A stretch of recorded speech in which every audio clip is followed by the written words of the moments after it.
শাকিল ২৪ ঘন্টার বেশি সময় পেরিয়ে গেল, এখনো তো আসলে পুরোপুরি আগুন নির্বাপন করা যাচ্ছে না। কি পরিমাণে দাহ্য পদার্থ সেখানে মজুদ ছিল তা জানা গেছে কি?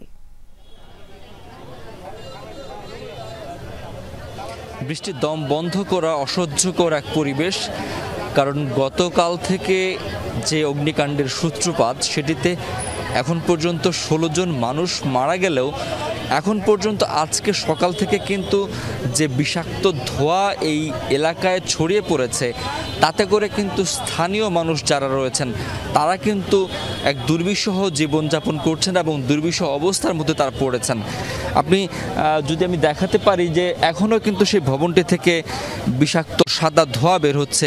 একটু আগে ফায়ারের পক্ষ থেকে আমাদেরকে সংবাদ সম্মেলন করে বলা হয়েছে যে ভবনটিতে বিপুল পরিমাণে কেমিক্যাল মজুত করা হয়েছিল এবং সেখানে অগ্নিকাণ্ডের কারণে যে দাহ্য কেমিক্যালগুলো জ্বলছিল গতকাল থেকে সেগুলো আজকেও জ্বলছে এবং সকাল থেকে আমি যখন এসছি প্রায় তাও ৬.৫ ঘন্টা পার হয়ে গেছে, সেটি অনবরত জ্বলছে এবং সেখান থেকে বিষাক্ত ধোঁয়া বের হচ্ছে। সেই ধোঁয়ায় স্থানীয় অনেক মানুষ অসুস্থ হয়ে পড়েছেন, পাশের কারখানাগুলোর শ্রমিকরা অসুস্থ হয়ে গেছেন, তারপর সেগুলো ছুটি ঘোষণা করতে হয়েছে।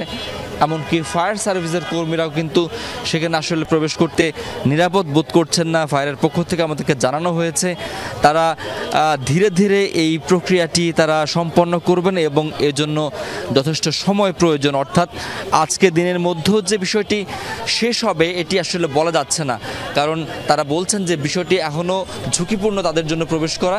পাশাপাশি শারমিন এস মুর্শিদ সমাজ কল্যাণ উপদেষ্টা তিনি এসেছিলেন, তিনি বলেছেন ব্যবসায়ীরা চরম মাত্রায় দায়িত্বহীন আচরণ করেছেন এবং এই দায়িত্বহীন আচরণের জন্য তাদের বিরুদ্ধে আইনানুগ ব্যবস্থা গ্রহণের হুঁশিয়ারিও তিনি দিয়েছেন। বৃষ্টি, অনেক ধন্যবাদ। আমরা শুনছিলাম শাকিল।